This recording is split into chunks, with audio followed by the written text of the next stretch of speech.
Are you getting frustrated with what to feed a teenager who's always hungry? Everybody knows that teenagers have a huge appetite. It seems like you need to feed them constantly to satisfy their hunger. It's even more difficult where teenagers who struggle with their weight truly want to make changes, like cut down on junk food or stop overeating, and they can't. There's frustration, isolation, stress, and that's why I decided to create a recipe collection of 30 easy and healthy meals for teenagers. They're all high in protein to satisfy your teenager's hunger, and they can all be ready in less than 30 minutes.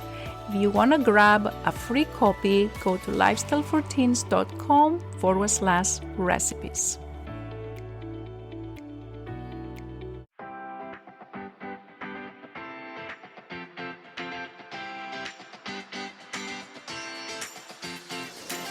This is the Lifestyle and Weight Loss for Teens podcast.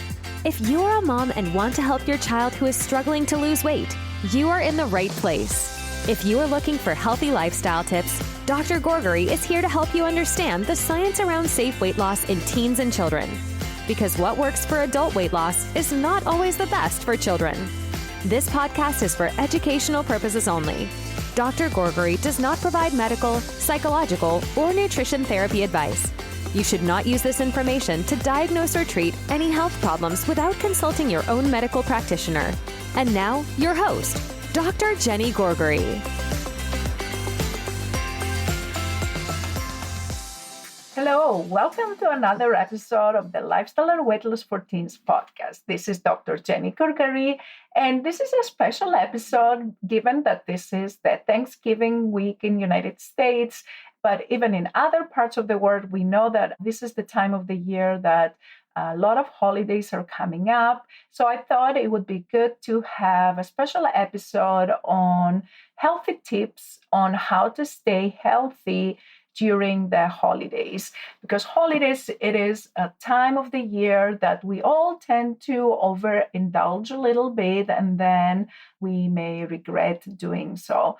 So here are 10 small tips, and you don't have to actually do every single one of them. And even if you just do one of it, that would be a success. Because remember, small changes can have huge results if done consistently. So here are my tips. Number one is try to keep moderation in your eating choices. What that means is that you can still enjoy your favorite treats, but don't eat to the point that you are so stuffed that you cannot breathe. You need to unzip your pants. So enjoy everything. You can have that cake, you can have that pie, you can have whatever it is that you are craving, and enjoy and have fun.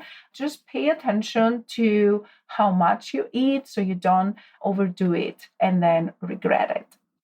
Now, second thing is that when you choose your plate, have something that is more balanced. In other words, you can add a little bit of protein, a little bit of grain, a little bit of vegetables. So that includes even fruits and vegetables together.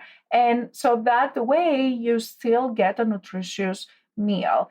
And not all the things that you put on your plate are actually your favorite things. So that's my tip number 3, right? So choose wisely and just choose the things that you like. So it may be that you have a variety of foods on the table that you are guest to or what you're cooking. So just choose what you like and skip the things that maybe you can or cannot have. So choose wisely. Number 4 is you can stay hydrated.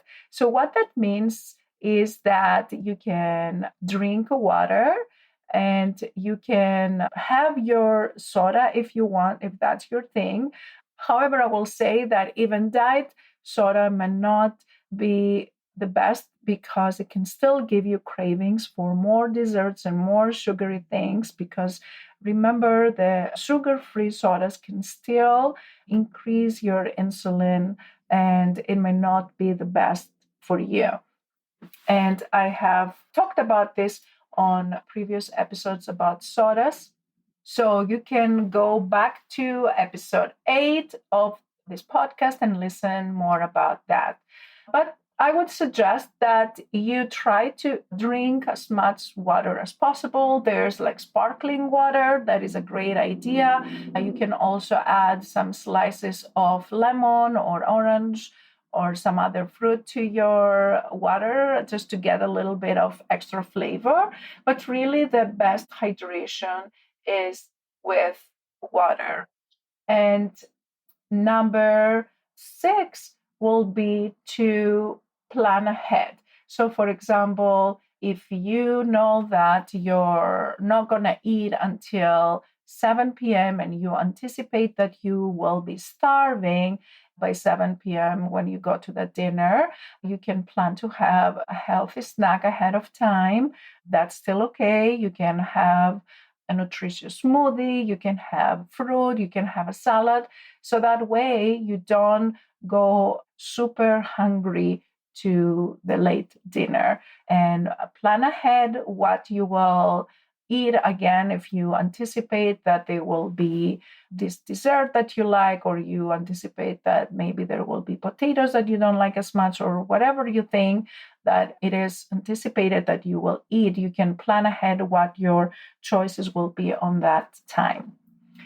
And number 6 is mindful eating. So, what that means is that you can eat slowly, you can pay attention to every bite, you can be more aware of your body's signals of hunger and fullness. So, if we eat very quickly, we may be full, we may have eaten enough, but still your brain does not realize that you're full. Remember, it does take more than 20 minutes for your brain to actually feel this feeling of I'm full, I'm okay, I don't need to eat anymore. But if you eat quickly, you may end up overeating because you don't have enough time to process that information from your gut to your brain. Number 7 is try to stay active. And I'm not suggesting that you plan all your sports activities or something that you have to do to burn calories so you can eat more later. What I'm interested and I find it's more fun to do is do something that makes you feel better. Like, for example, you can go for a walk after you have the meal. That will help improve your insulin sensitivity, especially if you had a meal that was full of carbohydrates, full of potatoes and pasta. You can go for a short walk. That will help with your digestion. That will help you feel better. That will help with your hormones after you had that meal. You can also have this opportunity to get to know other people, and so you can all go outside for a walk after you had the meal. You can also plan to go swimming or go biking or take a stroll before you actually go to this dinner or that to this celebration or to this festive event that you want to attend. And number 8 is also consider the juice option that and other sugary drinks that may be available. And instead of choosing sugary drinks, you can again choose water over sugary drinks. And sometimes we may prefer to eat the calories than drink the calories. But again, if that's your thing, then as I said, go ahead and do that. I'm just offering some suggestions. And number 9 is to have healthy snacking. So if you are craving for something like a snack, you can always reach out for fruits, nuts, yogurt instead of desserts. So that will also help you feel better. And number 10, again, it's a suggestion to try to include colorful foods on your plate. That will not only make you feel better when you look at your plate, but adding more fruits and vegetables that have variety of different colors usually is a signal that you're getting a variety of different vitamins and minerals that your body needs, and that will also make you feel stronger and healthier. So again, to summarize, number one, keep everything in moderation. Number two, have a balanced plate and try to mix a little bit of protein with a little bit of grains, with a little bit of fruits and vegetables. Number three, stay hydrated.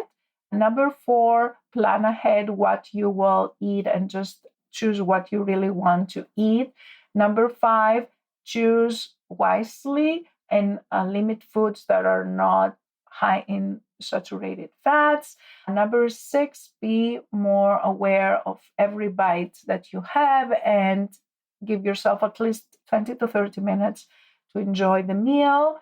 Number seven, stay active, even if that means just going for a walk for 50 minutes after you had your meal. Number nine, choose healthy snacks. And number 10, try to include a variety of different colors on your plate. And remember to have fun and connect with your friends and family, because that is equally important. Having healthy relationship, having fun reduces stress. And by reducing your stress hormone, you are improving your digestion, you are improving your healthy lifestyle. It is equally important to have fun. And if that is what you want to do as a priority, please do that. And as I mentioned, choose one of those healthy tips if it is helpful for you. And if not, then it's okay. It is holidays. So I wish you all happy Thanksgiving. I wish you all happy holidays that are coming ahead of us. And I will talk to you soon. Take care. If you enjoyed listening to this podcast, I invite you to come check out the LIFT program. It's Dr. Gourgari's 12-week coaching program for teens and their moms, where we take all this information, we apply it to your daily life, and we work together so your teenager learns how to create a healthy lifestyle so they can feel happier, more confident, less stressed, and love their body again. Visit the website at lifestyleforteens.com and click on the Work With Me and free resources to learn more about this program and get free help to start this journey right away. Thanks for tuning in, and we'll catch you in the next episode of Lifestyle and Weight Loss for Teens.